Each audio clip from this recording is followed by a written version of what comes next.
el capítulo de ingenieros geólogos del Consejo Departamental de Cusco, quien dará un saludo por el Día de la Tierra. Adelante, ingeniero.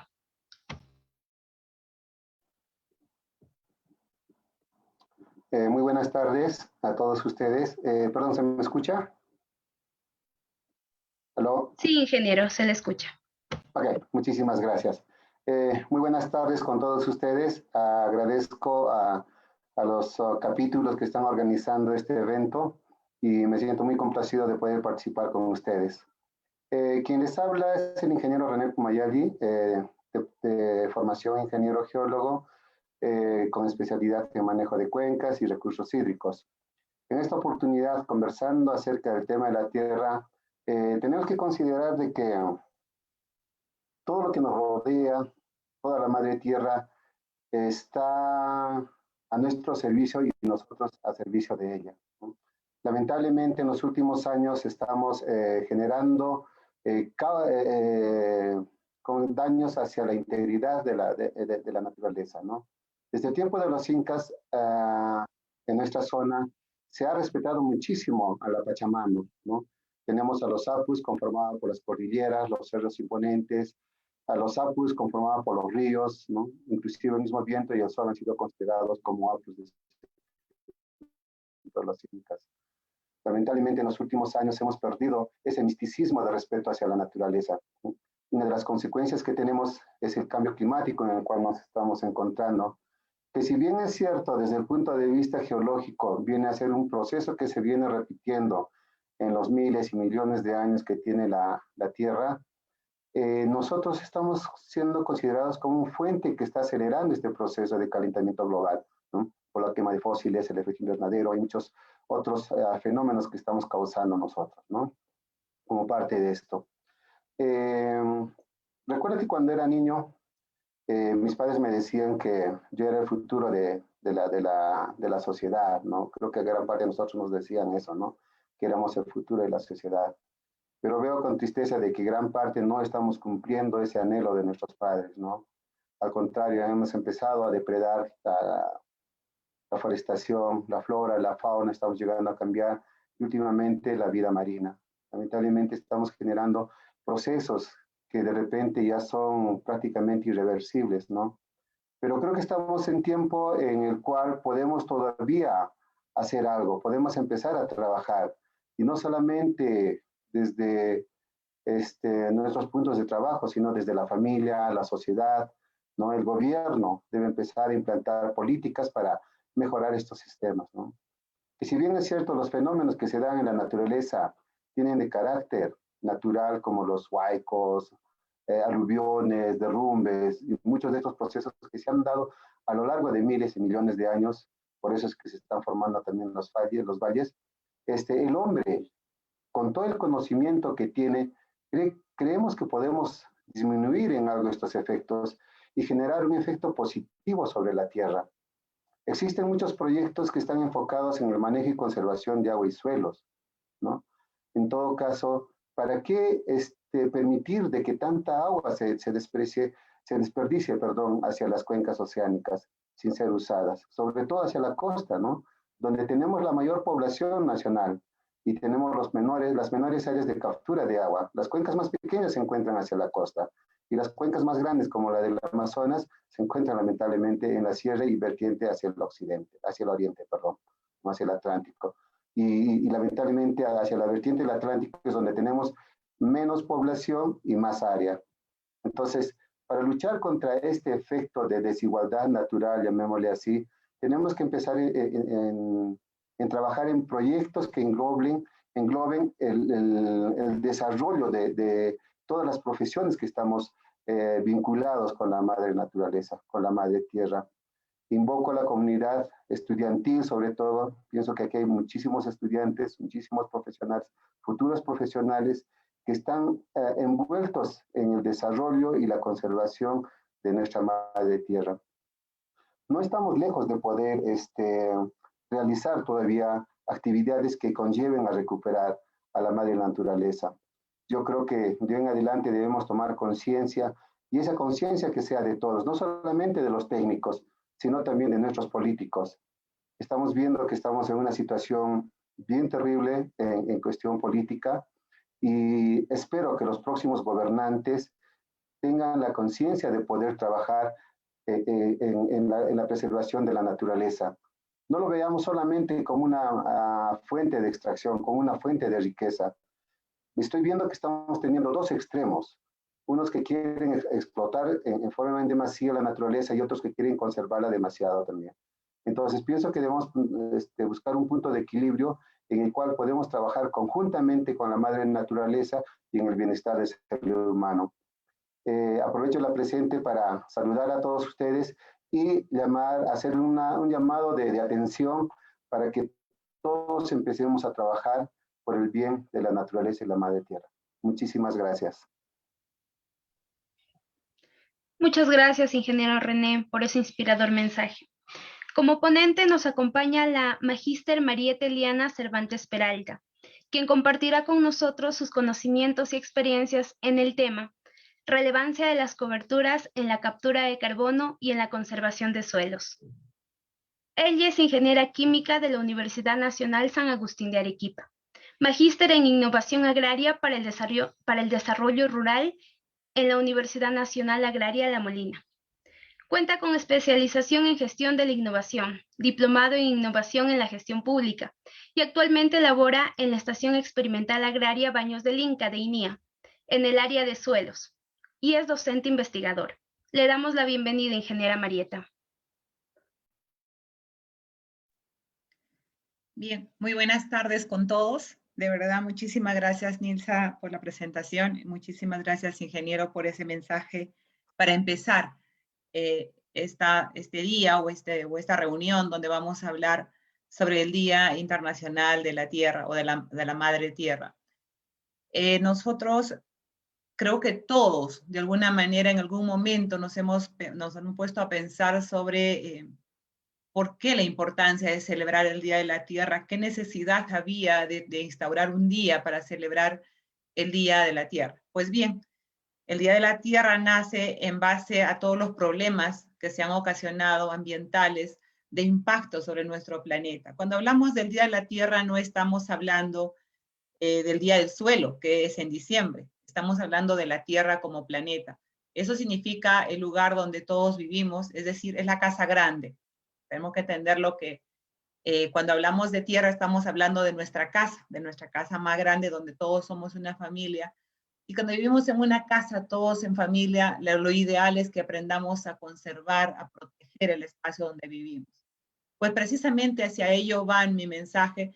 Hoy vamos a hablar sobre la relevancia de las coberturas en la captura de carbono y en la conservación de suelos, porque pues la vida sobre nuestro planeta está basado en este recurso suelo, donde estamos todos instaurados, donde tenemos la casa, donde tenemos la comida, donde tenemos los recursos naturales, las prácticas económicas.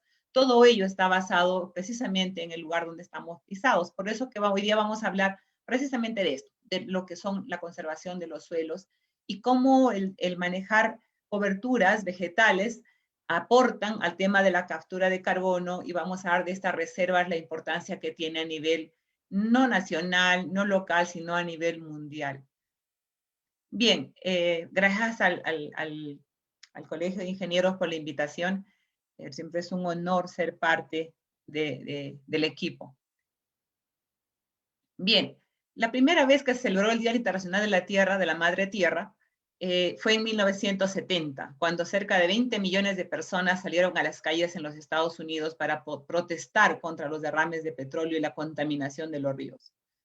Recién en el 2009 es que la ONU decreta la conmemoración de este día cada año. Entonces, así como decimos que el Día de la Madre no es un día, sino son todos los días todos los días del año, pues precisamente el Día de la Tierra no es hoy 22 de abril, sino el Día de la Tierra es todos los días que despertamos y agradecemos a Dios estar con vida.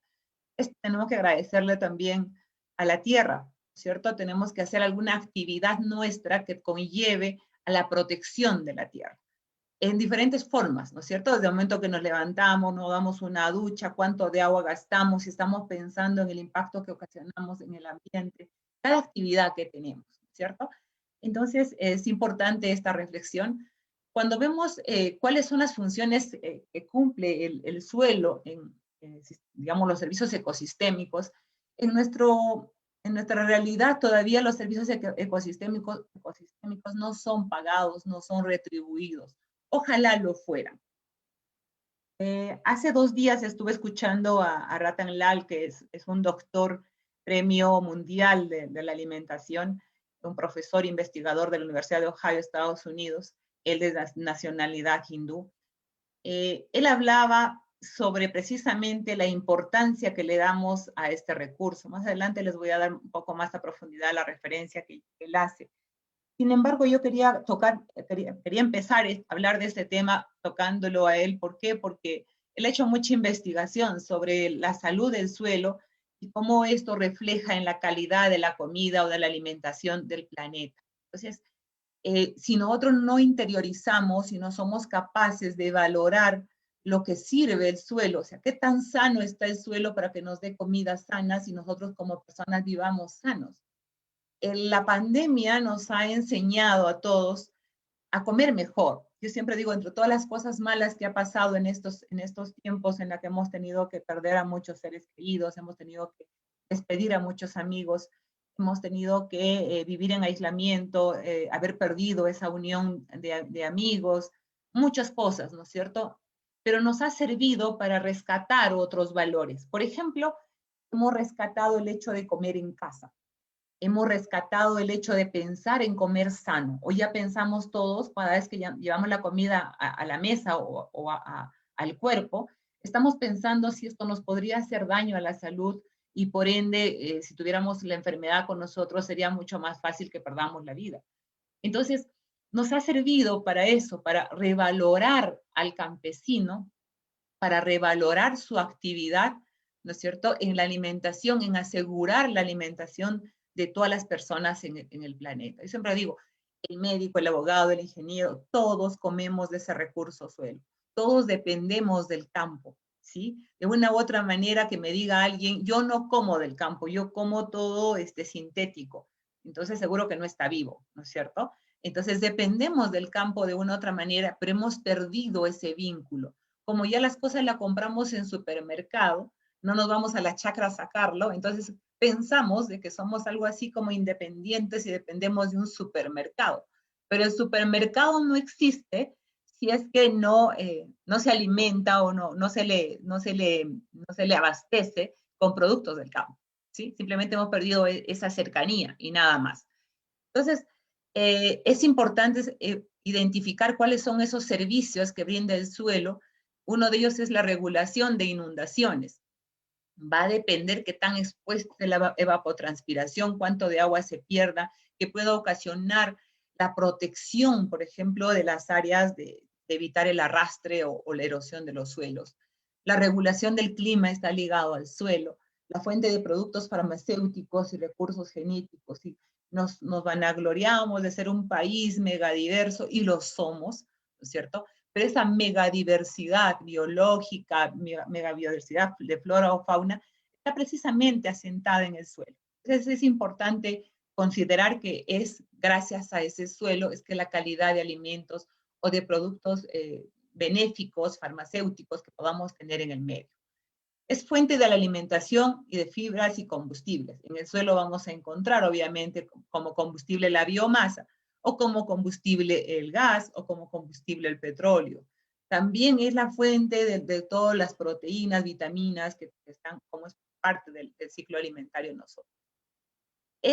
Tiene una función importante en la purificación del agua y la reducción de la contaminación de los suelos. Conversaba hace poco, estaba conversando con especialistas que hablaban del tema de suelos y decían, oye, el tema que más se habla, ¿no es cierto?, hablamos de la calidad de las aguas. Yo me pregunto, ¿y cuándo vamos a hablar de la calidad de los suelos? Porque es el suelo el que va a soportar la contaminación y es el filtro para que transcurra a través de él el agua. Entonces el suelo de alguna manera está mitigando la contaminación de aguas que puedan haber o contaminación del medio que generan nuestras actividades. Entonces es una especie de filtro. es importante en el secuestro de carbono. Vamos a ver más adelante cuál es ese ciclo de carbono en el que el suelo cumple un papel súper importante. En el suelo es importantísimo porque cuenta toda la historia, ¿no es cierto? Hacían unas calicatas en Roma, donde encontraban que en cada capa que podían perforar en la tierra, encontrabas vestigios de la cultura que se había desarrollado en ese lugar. En nuestro país tenemos, cuando renovaron Cusco, cuando quisieron hacer crecer o hacer construcciones nuevas en Cusco, encontraron que hay una ciudadela adentro. Entonces, ese suelo es el fiel testigo de cómo se fue desarrollando la cultura. Cuando desenterramos al señor de Zipán, cuando podemos encontrar culturas preincas, todo ello nos está contando la historia. ¿Y quién lo ha guardado? Precisamente lo ha guardado el suelo. Participa en el ciclo de todos los nutrientes, el ciclo del fósforo, del nitrógeno, el ciclo del carbono, etc. Está presente el suelo dentro de todo este procedimiento. El suelo es donde vivimos todos. Todos somos parte de este hogar, de este planeta. A diferencia de los animales, quizá nosotros somos los únicos que no cuidamos nuestra casa, sino más bien intentamos destruirla. Es loco, ¿no? O sea, nadie en su sano juicio pensaría que voy a botar mi casa, pues ¿dónde voy a vivir? Pero el ser humano es la única especie que casi siempre está afanado en destruirla. Por eso tenemos todos los problemas nucleares, tenemos rompemos los ciclos biológicos y tenemos inundación de plagas, tenemos cambio climático, hemos ido contribuyendo a todo de una u otra manera. Entonces, como que tenemos una característica como de, ¿cómo se le dice? Autodestrucción.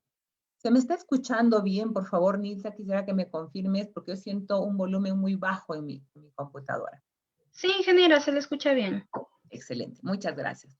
Entonces también es el suministro de materiales de construcción. Tenemos muchos civiles, geólogos en el grupo y seguramente no me dejarán mentir que pues sí, del suelo sacamos todos estos recursos tan importantes. Entonces, esta nota yo había encontrado el 13 de febrero, ¿no es cierto?, donde dice que cada 5 segundos se erosiona una superficie de suelo equivalente a una cancha de fútbol. Cada 5 segundos perdemos una cancha de fútbol de suelo que es erosionado o es lavado o es arrastrado.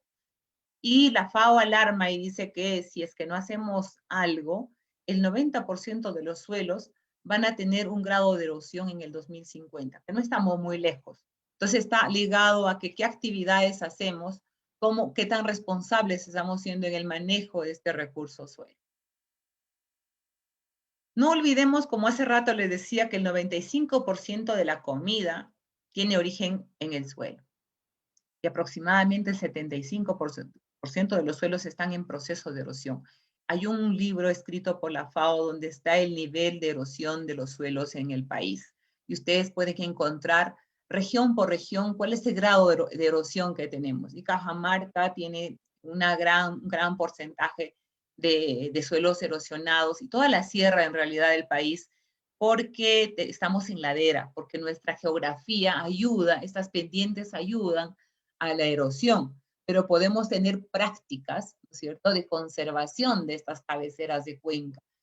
En la zonificación económica y ecológica que Cajamarca hizo, las zonas altas se consideran zonas de protección. Estas zonas de protección deberían estar cubiertas por vegetación para evitar el arrastre y la erosión de los suelos. Es una práctica que no es tan real. Si avanzamos un poco a visitar las cabeceras de cuenca, tenemos un movimiento de tierras por diferentes fines económicos, por fines paisajísticos, no lo sé, pero hay una mano del hombre entrando a sacar e intentando botar la capa arable que está en la cabecera de cuenca y dejándola desprotegida, acelerando el proceso de arrastre de suelos y por lo tanto los procesos de erosión. Entonces, a todas luces, esto encontré declarado por la ONU el día de ayer, la madre tierra está instándonos a la acción. La naturaleza está sufriendo. Hemos visto en la televisión los incendios australianos, hemos visto una invasión grande de langostas en Kenia, estamos viendo ahora el tema del COVID. Entonces, todo esto nos está diciendo, oye, la madre tierra se está enfermando. Sí, es como nosotros, si tenemos un dolor de cabeza, dolor de cuerpo, dolor de espalda, ya nos asustamos, probable que estemos enfermos, ¿verdad? Entonces la tierra también está dando signos de enfermedad cuando empezamos a encontrar todos estos problemas ambientales, naturales, le decimos siempre naturales, no sé qué naturales podrían ser muchos de ellos, parte son provocados por las actividades que nosotros desarrollamos. Entonces las coberturas vegetales o esta protección del suelo que podamos encontrar en la superficie, esta capa arable que tenemos sobre la tierra, que puede tener una profundidad de 10 centímetros, de 20, de 40, de 1 metro, de 1,5 metros, depende de dónde estemos, la profundidad de capa arable que podamos encontrar. Es precisamente ella la que va a albergar algunas especies, una gama de plantas que van a tapar esta superficie de suelo y van a ayudar con las raíces, ¿no es cierto?, a preservar que pueda haber ataques erosivos o lavado de los suelos. Entonces, está probado científicamente por estudios desarrollados a diferente nivel que la cobertura vegetal es una excelente práctica para la conservación de los suelos. Es una excelente práctica para la cosecha de agua. Es una excelente práctica para la captura de carbono. Entonces, la cobertura vegetal tiene que ser una práctica que tiene que ser nuestra. Es casi un delito encontrar suelos descubiertos, arados y libres. Lo ideal es de que siempre estén cubiertos por vegetación. Pero esta vegetación está ligada también a la calidad del suelo que haya. Si es un buen suelo, la cobertura vegetal va a ser mucho más densa, va a depender del medio ambiente, es decir, una cobertura vegetal que yo encuentre en el valle no es la misma cobertura vegetal que yo puedo encontrar en una jalca, porque en la jalca van a ser especies que estén adaptadas a ese sistema, a esa temperatura, a esa humedad, a esos tipos de suelos, etc. Entonces, hay una gran importancia de la relación que existe entre coberturas vegetales naturales y también coberturas introducidas. Es decir, las naturales son aquellas que crecen adaptadas a la zona, están ahí, y es un delito botarlas por botarlas si es que yo no tengo un plan realmente de mantener cubierta la zona. Y la otra es que si ya encontré un área degradada, yo pueda sembrar las especies para mantener esta cobertura vegetal. Entonces, en cada sitio existe una cobertura espontánea específica que encuentra un equilibrio con el ambiente, les decía, con el clima y con el suelo. Entonces, conocer las especies que están ahí, estudiarlas, cuáles son sus ciclos fenológicos, es decir, en qué momento nace, crece, en qué tiempo está para cosecha, semilla o no semilla, es importante. ¿Por qué? Porque esto nos va a permitir mantener, hacer cruzamientos, hacer resiembras, hacer el manejo.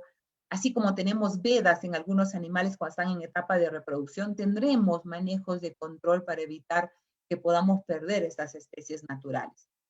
Entonces, es importante también tener prácticas de multiplicación de especies nativas. En tema de pastos nativos o pastos naturales en las zonas de protección, tiene que ser un tema de estudio. Hace rato instaba el ingeniero a decir, hagamos investigación en zonas de protección.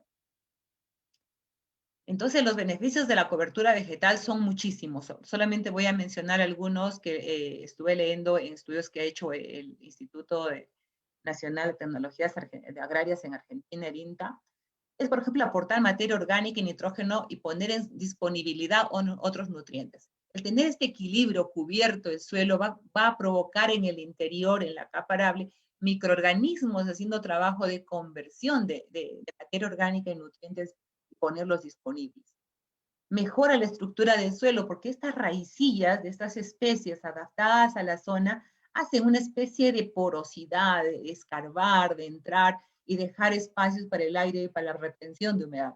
Entonces va a mejorar también la infiltración o el movimiento del agua a través de él, por eso se llaman muy buenos para la cosecha de agua en las zonas de protección o cabeceras de cuenca. Por algo se llaman cabeceras de cuenca. Y si hay porosidad, obviamente va a tener mayor resistencia a la compactación. Va a controlar la escorrentía, va a controlar obviamente la erosión, porque estas raíces van a amarrar, van a tapar el suelo para que no sean erosionados.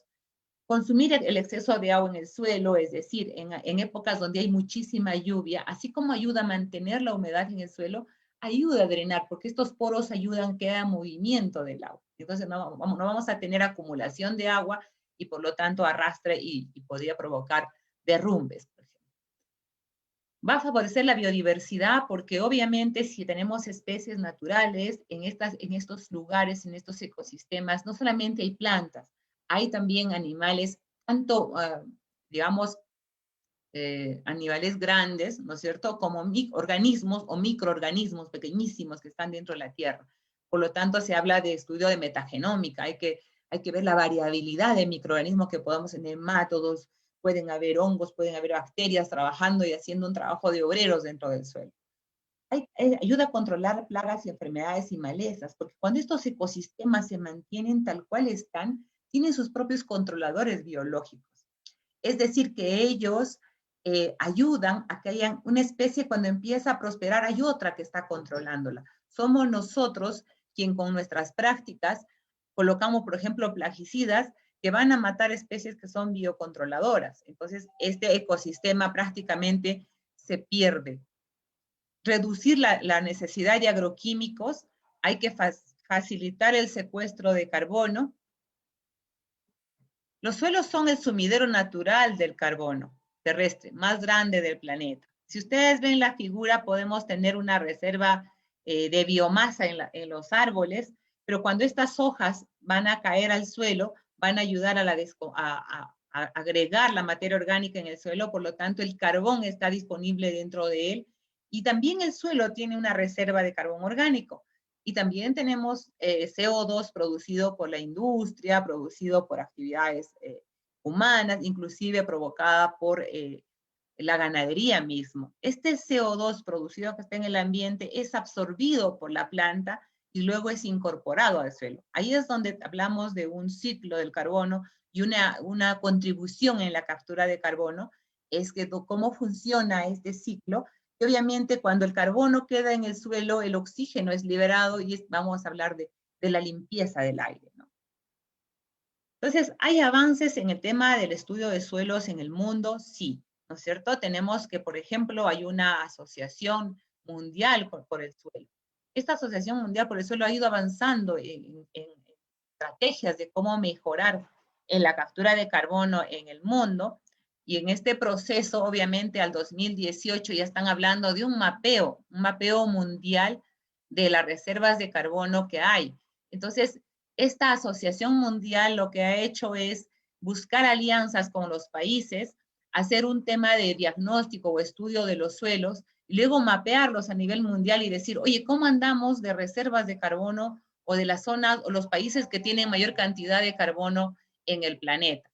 Entonces, este avance del mapeo de los países, primero se hizo internamente, ahora estamos hablando de una armonización de los datos y luego empezar a hablar de un mapeo y esta información nos pueda servir, decir, oye, en el planeta tal país tiene una mejor práctica, está haciendo un mejor trabajo. Entonces, son algunas cosas que en alianza, obviamente está la FAO a la cabeza tratando de juntar a las instituciones, tiene participación de otras organizaciones, universidades. En cada país están buscando aliados para incorporarnos y poder mapear nuestras reservas de carbono.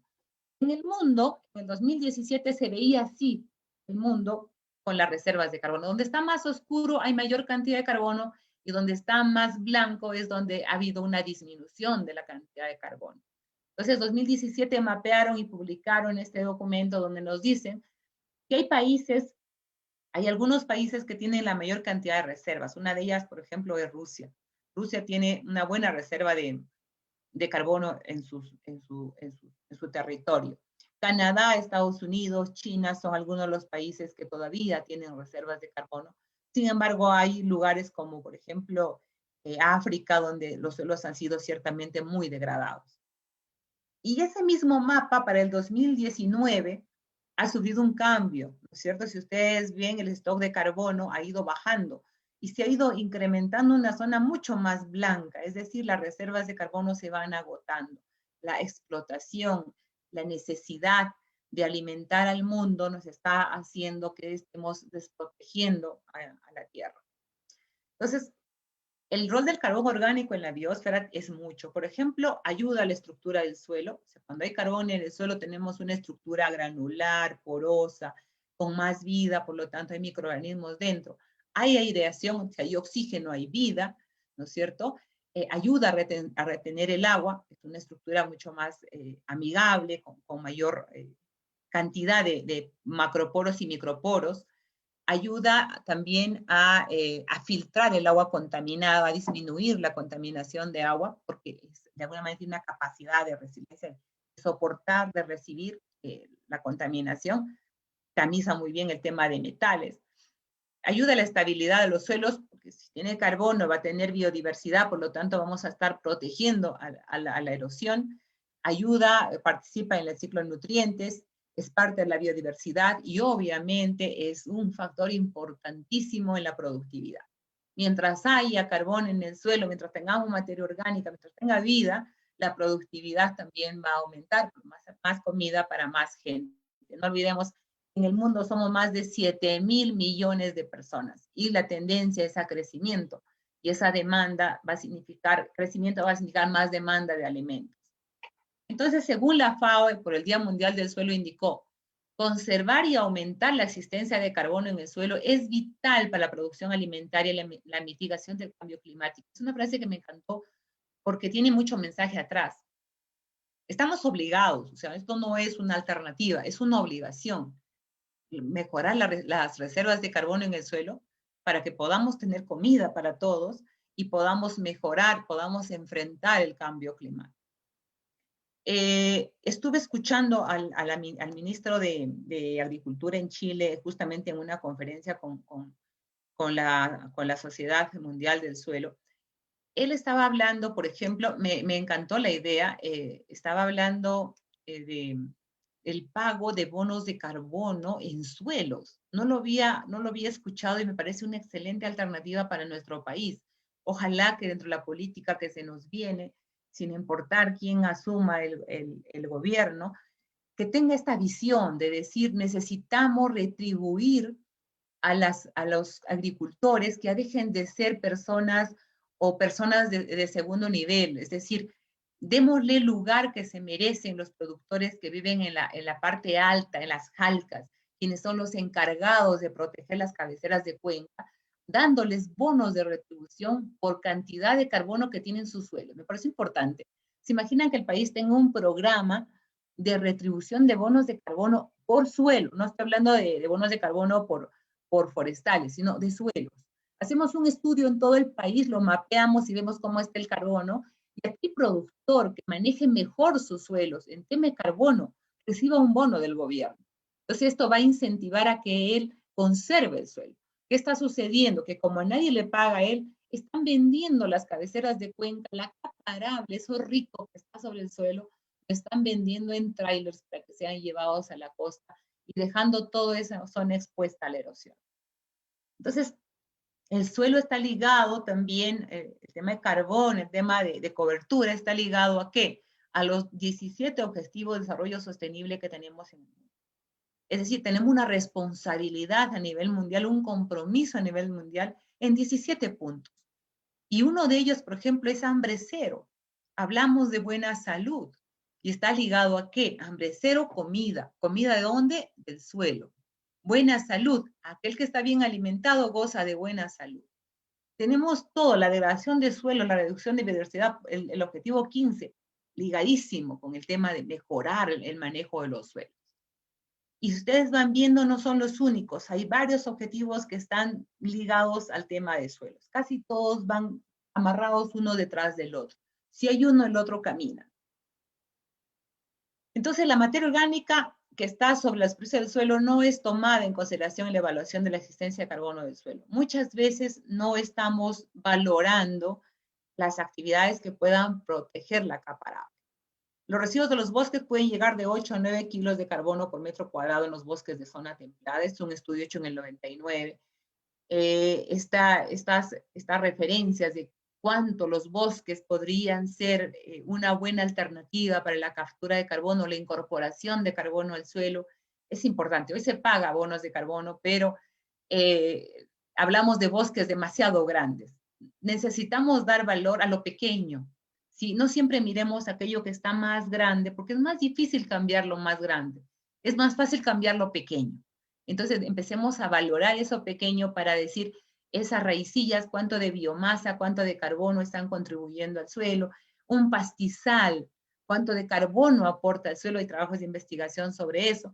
Entonces, el aporte de la cobertura vegetal, el aporte del recubrimiento de ese suelo con hojarascos, con raicillas, tiene que ser valorado y tiene que ser incentivado también.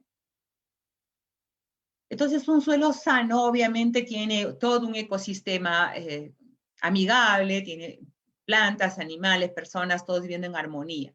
Conforme va disminuyendo esta fertilidad, esta salud en el suelo, va a significar mayor emisión de gases de efecto invernadero, mayor degradación de suelos, mayor erosión, las temperaturas se van a incrementar, las tierras áridas aumentan y obviamente la alimentación o el abastecimiento de alimentos viene bajando.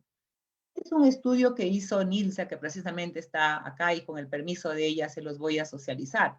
Ella hizo un estudio en su tema de tesis de investigación sobre las turberas de Alto Perú.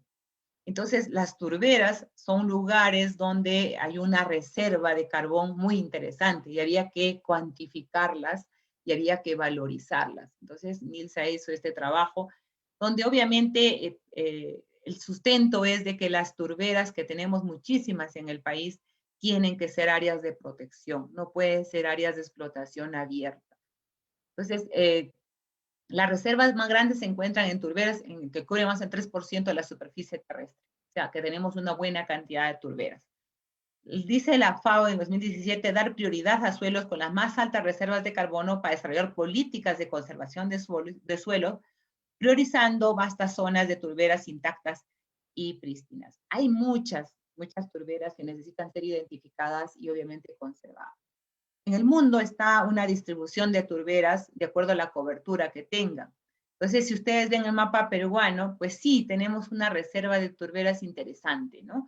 No estamos como otros países con muchísimo más problemas de reservas de carbono.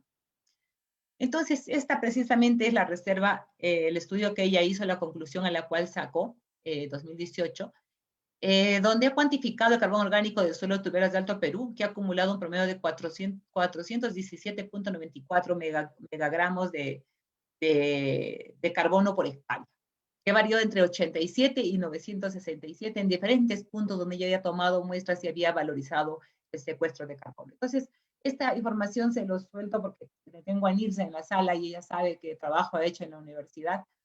Y me parece importante, así como esto, empezar a recabar la información que tengamos y a darle valor a estas zonas de captura de carbono. A ese mismo día se estuvo hablando sobre el Día de la Tierra, se estuvo hablando sobre el mensaje que el Papa Francisco dio. Y literalmente sus palabras fueron que las dificultades que sufren los recursos naturales, entre ellos obviamente el suelo, tienen su origen en causas mayores, como los desajustes que genera la economía mundial con sus modelos de crecimiento que no respetan el medio ambiente. Como yo les decía, al suelo, si lo miramos como un recurso que puedo sacar provecho para sacar minerales, para sacar material de construcción, si lo veo como una fuente de ingreso económico y olvidamos la parte social, es insostenible. Sí, vamos camino a destruirlo. Entonces, hablar de suelo es hablar de sociedad, es hablar de personas, es hablar de conciencia, es hablar de todo un tema cultural. Si hablamos de Pachamama, pago a la tierra, no son gratis, es parte de la cultura que ayuda a la conservación. Las prácticas antiguas de abonamiento orgánico, descanso, rotación de cultivos, eso no lo inventamos nosotros, eso no lo saca la tecnología. Eso es parte del manejo de suelos que se ha tenido desde épocas incaicas. Entonces, el Papa habla, él habla, por ejemplo, de cómo el interés económico puede destruirnos esa conciencia que tenemos adentro. Lo que dijo el ingeniero me gustó mucho. No hay que ser, pues, ni extremista a un lado ni extremista al otro. Hay que tener bien puesta la vista en el mantenimiento del recurso, en la explotación responsable, el respeto al medio ambiente, y cuando hablamos de respeto al medio ambiente es el respeto al derecho de los demás, ¿sí? El día que pensemos como una familia, imagínense que si papá, no sé, vendiera las fuerzas de su hijo con tal de él vivir bien. No sé qué papá haría eso, personalmente creo que ninguno. Tratamos de proteger a los hijos. Entonces, Es algo así como si el papá de todos quisiera vendernos a nosotros con tal de que él tenga una vida acomodada. Entonces, en esta familia que habita la tierra, tenemos que empezar a ser equitativos, a ser conscientes, a ser solidarios, a vivir en comunidad. El día que respetemos y tomemos en cuenta el entorno para hacer explotaciones o actividades económicas, que son necesarias obviamente para la vida, pero con mucho respeto hacia nuestros recursos. Entonces, la situación del hambre es significativamente peor en los países con sistemas agrícolas, son extremadamente sensibles a una elevada sensibilidad.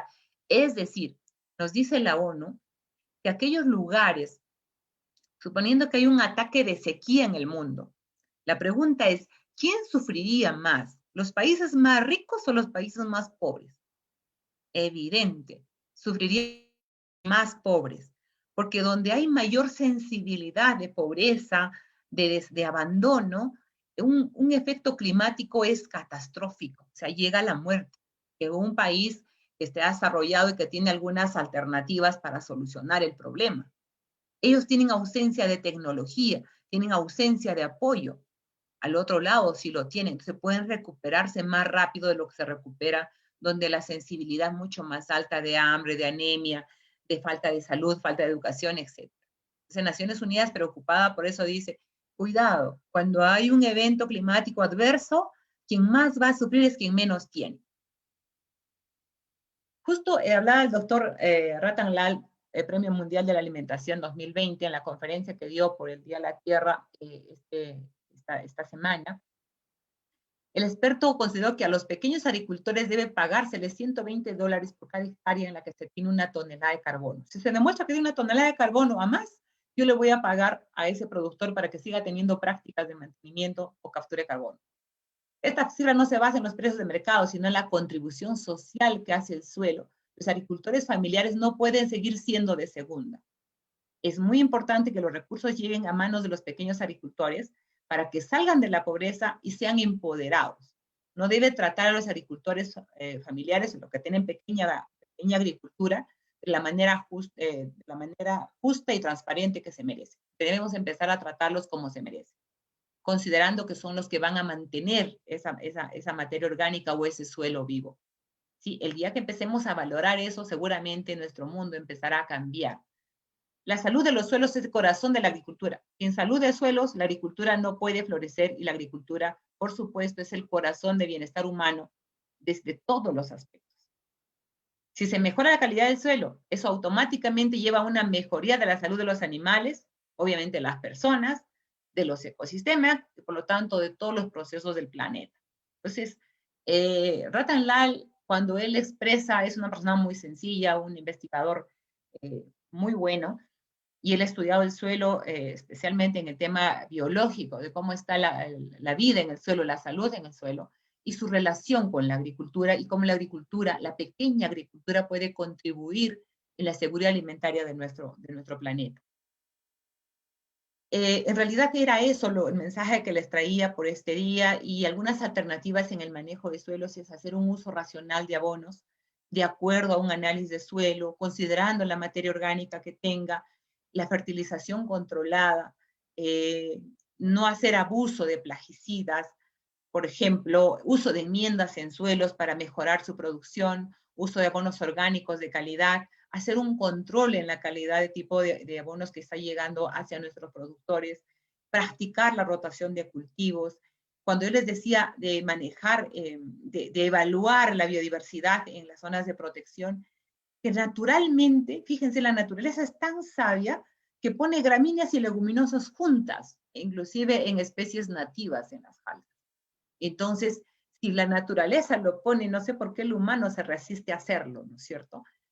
Ahora, la cobertura en zonas de protección, en cabeceras de cuenca, hay que tomar en cuenta la zonificación, el estudio de suelos para no estar impactando tan negativamente. Alguien decía, no sé, la zonificación no creo mucho en ello, la naturaleza es sabia. Sí, pero hay que escucharla. O sea, la naturaleza puede ser muy sabia, pero si nosotros nos ensordecemos, no la escuchamos y nos tapamos los ojos, no lo vemos. Entonces, hay que tener la capacidad de tener la mente abierta, la capacidad de cambio, la resiliencia de adaptarnos a estos cambios, de tal manera que podamos hacer un uso racional y responsable de nuestros recursos. las políticas públicas acorde a las necesidades del agro. Las políticas públicas, porque políticas las necesitamos. O sea, una cosa hablar de partidos políticos, de cómo andamos en el país, que no es muy saludable, pero las políticas públicas son necesarias porque ellas nos van a marcar la ruta, el destino de qué tenemos que hacer en tema agrario. Entonces, cada vez que hay campañas se acuerdan de la agricultura y cuando llegan al poder se olvidan de la misma. Siempre digo, ojalá se acuerden siempre de ese sector que les da los votos, ese sector que alimenta a la gente, ese sector que la suda todos los días y que depende de ese suelo y que muchas veces es mal visto, es maltratado y todo lo demás, ¿no es cierto? Entonces necesitamos profesionales con mucha ética que puedan apoyar a este sector que es quien alimenta, que nos alimenta a todos. En el tema de manejo de aguas hay también algunas alternativas. Por ejemplo, ya tenemos que empezar a tecnificar el riego para hacer un uso adecuado y pueda alcanzar el agua para todos. No estemos peleando por temas de agua, porque riego por gravedad sigue siendo un riego que pierde, aprovechamos el 35% de efectividad, el resto de agua se pierde, entonces son lujos que ya no nos podemos dar. Otros países tienen a todo el país tecnificado, es más, la fertilización llega a través del riego. Entonces necesitamos mejorar la tecnificación del riego. Infraestructura adecuada de reservorios, de canales de riego, en realidad, en general, infraestructura de agricultura la necesitamos. Manejo de reservorios, medición de caudales, para poder prever si tenemos un exceso de lluvias en una época. ¿Por qué no tener agua todo el año si podemos conservarla para épocas donde no tenemos? Entonces, infraestructura manejado o a través de monitoreos de cantidad y calidad de agua. El control de la calidad del agua. Para eso tenemos normas, tenemos estándares de calidad ambiental en aguas, estándares de calidad ambiental en suelos, límites máximos permisibles en aguas. Para cada actividad tiene un LMP. Tenemos normas. Lo que nos está faltando es aplicarlas, ponerlas en funcionamiento. Los instrumentos ambientales en el país están dados. Buenos, malos, en proceso de mejora sí, pero están ahí. No están siendo utilizados. La cobertura en zonas de protección, la protección de cabeceras de cuenca, no se trata que no se saca, sino que, oye, ¿qué tan importante es esa zona para la cosecha de agua para poder mantener a una población? El abastecimiento de agua de consumo, que es prioridad 1. Considerar uso potencial del suelo, ya dijimos, de ZE, y obviamente las políticas que redundan también en el tema de aguas. Yo me voy a quedar con estas 3 frases que hicieron estudiantes de la universidad, que lo reté a pensar un poco sobre alguna frase de sensibilización. Y me gustaron estas 3 que las coloco a ustedes. Es hecha por jóvenes. La nación que destruye su suelo se destruye a sí misma. El suelo alberga la 4ª parte de la biodiversidad de nuestro planeta, siendo uno de los recursos fundamentales para la vida, dando hogar, alimento y trabajo a muchas especies. Consideremos que hay más organismos vivos en una cuchara de tierra que personas en nuestro planeta. Y en nuestro deber proteger, conservar, dejando una huella verde, teniendo presente que todo lo que ocurre en la tierra le ocurrirá a sus hijos sobre la tierra. Entonces se parte de la solución y no de la contaminación. El otro fue, el pueblo que destruye su suelo se destruye a sí mismo, porque de él proviene su alimento, es su hogar y su herencia. En pocas palabras, el suelo es la vida misma. Y la última es, fuiste formado de la tierra, del fruto de ella ahora sobrevives. Si pronto olvidas su existencia, pronto regresarás a ella. Esa me gustó muchísimo. A ver si eso nos cala un poco sobre sensibilizarnos sobre la importancia de la tierra, la importancia del suelo en nuestro desarrollo. Esa era la presentación que les traje hoy. Espero haber cubierto algunas expectativas. En todo caso, estoy para las preguntas que consideren. Y muchísimas gracias nuevamente por la invitación.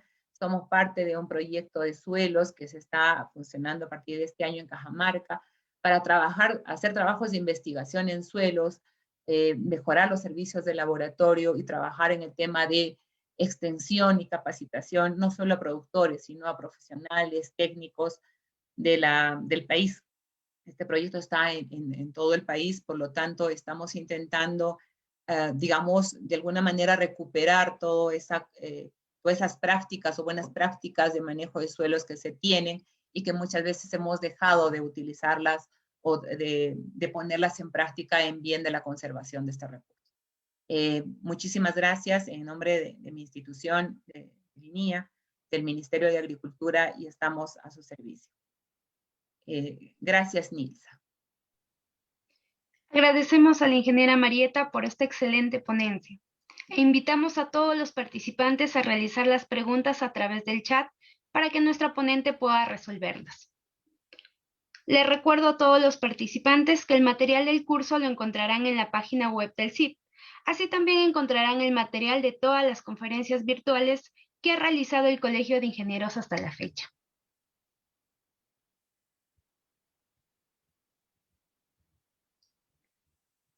Las consultas las pueden hacer también por el chat, porque igual estoy revisándolo y podemos ir resolviendo algunas interrogantes.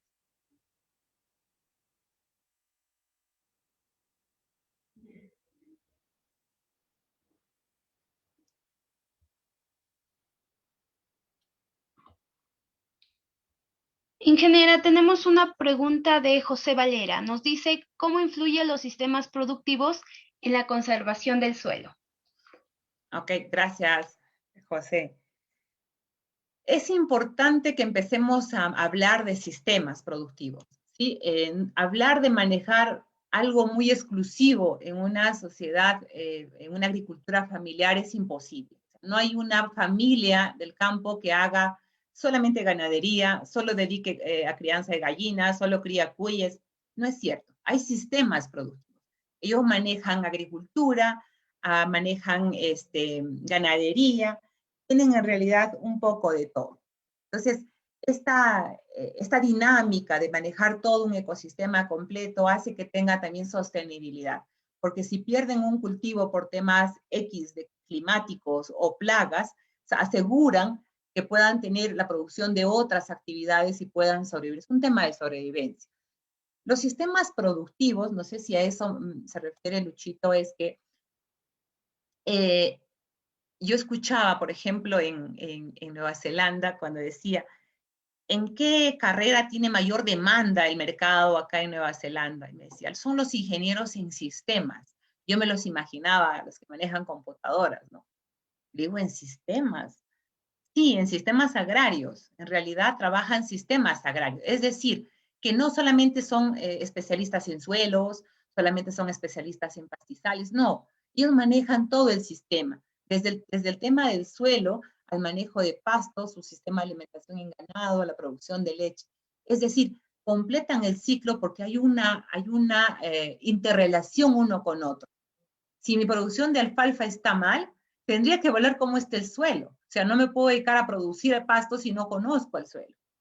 ¿Sí? No voy a evaluar la producción de leche si no sé qué comen las vacas. Entonces, es importante conocer cada uno de los pasos del sistema productivo para poder entender cómo funciona la dinámica.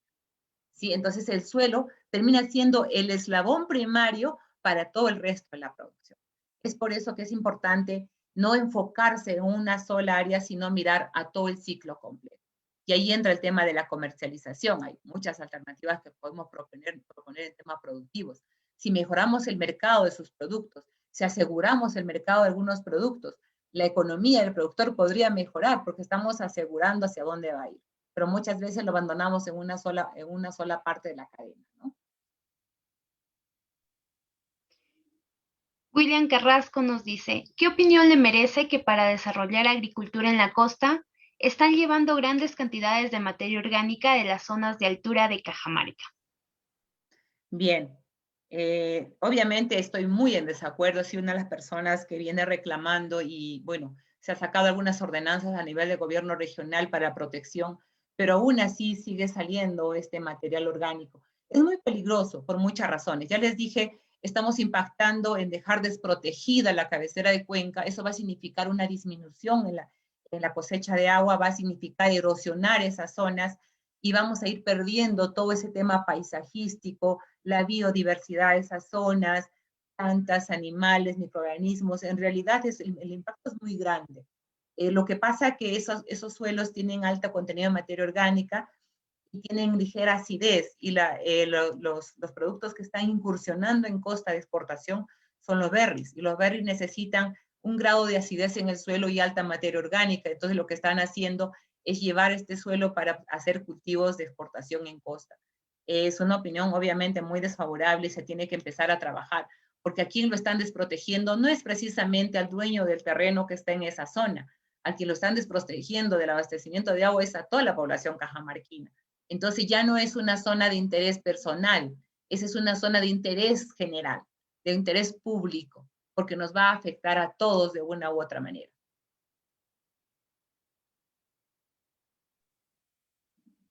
José nos dice, ¿qué ventajas de la agricultura convencional versus la agricultura de conservación? ¿Y es factible masificar la agricultura de conservación como estrategia para conservar el suelo? Por supuesto que sí. Es más que indispensable empezar a difundir la agricultura de conservación. La agricultura convencional, si bien es cierto, económicamente puede ser muy rentable, como les decía, si vamos a mirar solamente la rentabilidad, por ahí pueda funcionar, porque si económicamente puedes producir más, aplicando plaguicidas, fertilizantes en exceso, donde el suelo no te interesa lo que salga del borde del cuello de la planta para arriba, el resto de menos. Justamente, ya que tocas ese tema, me estaba acordando de una historia que contaba un especialista en cuencas mexicanos, y contaba una historia interesante. Dice que había un padre que tenía 2 hijos. Como él ya se sentía anciano, le deja de herencia, digamos, todo el fondo a sus 2 hijos, a un hijo mayor y al menor. Dice, yo no puedo trabajar, así que ustedes se hacen cargo del fondo. Entonces el hijo mayor, como es el más vivo siempre, le dice, ¿sabes qué? Mira, ¿qué te parece si nos dividimos mitad, mitad? De las plantas, del tallo para abajo, te haces cargo tú, y del tallo para arriba me encargo yo. En los animales, de la cintura para abajo, me encargo yo, y de la cintura para arriba, te encargas tú. Entonces el hermano menor dice, bueno, me parece justo, porque es mitad, mitad, entonces yo me hago cargo de la parte de abajo y tú la parte de arriba. Listo. Cuando empieza la época de siembra y de manejo de los cultivos, todo el hijo mayor estaba durmiendo, y el hijo menor tenía que preparar el suelo, abonar, sembrar, regar. Y cuando empieza la época de cosecha, el hermano mayor viene y dice, bueno, ya cumpliste tu función, ahora me toca a mí, voy a cosechar. Entonces el hermano menor le dijo, bueno, un momentito, sabes que este trato a mí no me gusta, porque resulta que yo hago todo el trabajo y tú estás cosechando los frutos. Y obviamente rompió el trato y le dijo, no, nos dividimos mitad, mitad, es decir, la mitad del fondo para ti y la mitad del fondo para mí, porque si no, esto no es un trato justo. Y es más o menos lo que pasa en nuestras zonas de Jalca.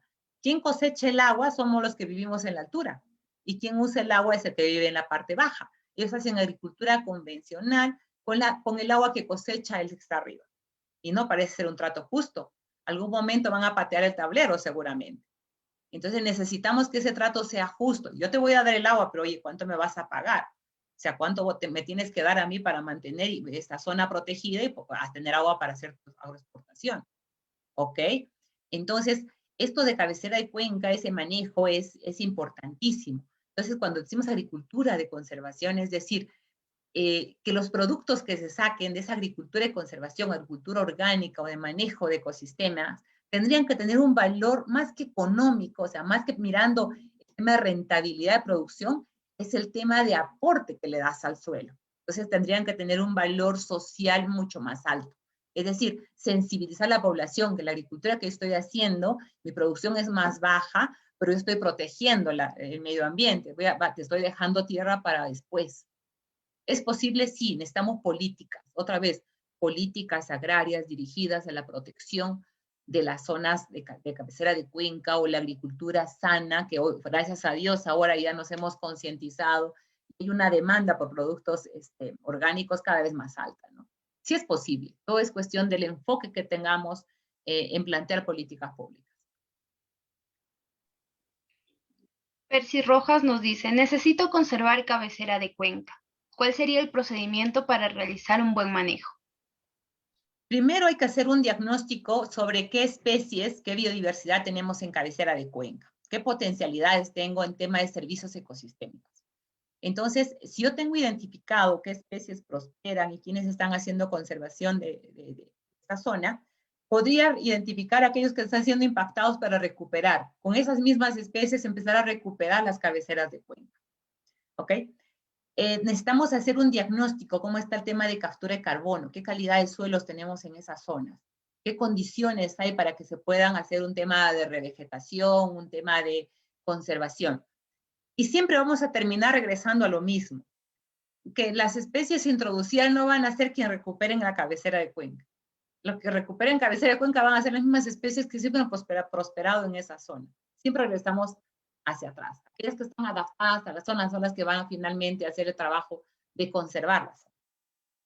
Entonces, necesitamos hacer una identificación, tener una buena zonificación, un diagnóstico de cómo están los suelos, cómo está la biodiversidad, cuál es su aporte en tema de cosecha de agua que puede estar haciendo, cuál es su aporte en captura de carbono, valorizar los servicios ecosistémicos y empezar a trabajar en ese tema con temas retributivos. Como dijo Ratan Lal, no se trata de un discurso, ay, qué lindo, mira esos agricultores cómo manejan agricultura de conservación, mira cómo manejan el suelo. No, no, no. Pasa por un tema que se tiene que hacer una retribución económica, porque ellos van a morirse pobres toda la vida tratando de proteger la vida de todo el mundo. Y no se trata tampoco de ser tan patriotas, ¿no es cierto? Entonces, las funciones que tenemos que cumplir todos, porque finalmente de esas zonas vivimos todos, vamos a alimentarnos todos, tendremos que todos apostar de alguna manera para hacer estas prácticas de manejo de suelos en cabeceras de cuenca. Obviamente con un inventario, ¿no?, de cabeceras de cuenca y el valor de servicios ecosistémicos que allí tengan. Ahí tienen mucho trabajo los ambientales.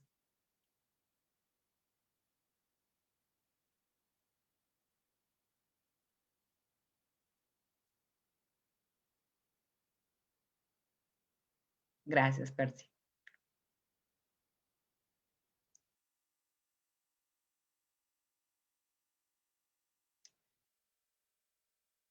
Bien, creo que no hay ninguna interrogante más. Si no hay ninguna pregunta, o salvo que Nilsa, en la otra plataforma, ¿hay alguna pregunta que no la haya visto yo? Ingeniera, en Facebook nos dicen, ¿qué importancia tiene la conservación de humedales y bofedales en la captura de carbono? Excelente. Hay un muy buen aporte de los bofedales o humedales. Son áreas donde hay una proliferación de especies que hacen el proceso del ciclo del carbono. Entonces, en estos lugares habría que estudiar qué especies están sobreviviendo, qué especies están juntos conviviendo y generando, y evaluar cuál sería su aporte de carbono. Así como se hizo en el tema de turberas, habría que ver en bofedales cómo estamos el tema de captura de carbono. Pero son ecosistemas muy importantes, y no olvidemos que hay muchos bofedales que son parte del soporte de la ganadería en muchas zonas de nuestro país. O sea, están soportando una carga animal interesante. Entonces, habría que ver qué especies son estas, cuáles son palatables, qué interés tienen y cómo podemos mejorar o multiplicar estas especies para poder mantener eso. La idea no es desaparecerlo, sino que ahí hay un potencial hídrico importantísimo que hay que aprovecharlo. Muchas gracias, ingeniera. De no haber otra pregunta, agradecemos a nuestro ponente por haber absuelto todas las dudas con respecto a este tema tan importante de conservación. Ingeniera, tenemos un certificado para usted.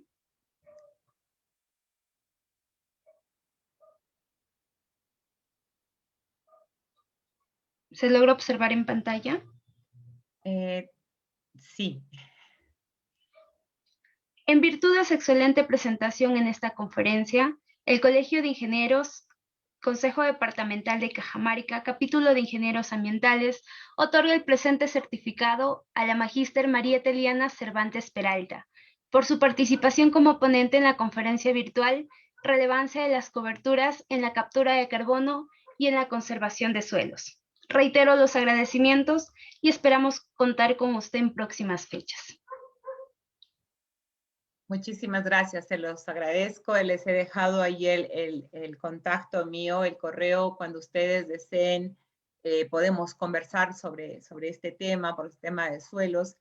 Yo trabajo en el laboratorio de suelos del INIA, entonces estamos a su disposición como profesionales de la institución. Hacemos algo de investigación también en la universidad y también en el INIA. Estamos siempre trabajando, intentando sensibilizar, porque para nosotros el tema de suelos es muy importante, es la base de todo, y simplemente dejarlos con el mensaje que la Pachamama nos necesita y nos necesita urgente, y necesitamos actuar también todos en bien del planeta, no solo en bien de la tierra, sino en el bienestar de nuestra casa. Muchas gracias.